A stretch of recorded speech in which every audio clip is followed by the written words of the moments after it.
Bon, nous voici donc face à un premier verrou technique. Le charbon ne conduit pas l'électricité, et j'avais plus ou moins l'idée de le réduire en poudre, peut-être le comprimer, faire quelque chose. Il faut le, il faut le cuire d'abord.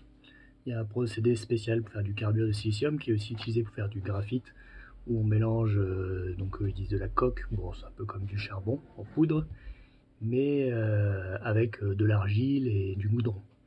Et ensuite on fait chauffer le tout avec des électrodes. On envoie de l'électricité dedans. Le problème du carbone, c'est qu'ils font à très haute température, à plus de 3000 degrés. Donc on ne peut pas faire chauffer ça en faisant un feu, on ne peut pas faire chauffer ça avec des fours conventionnels.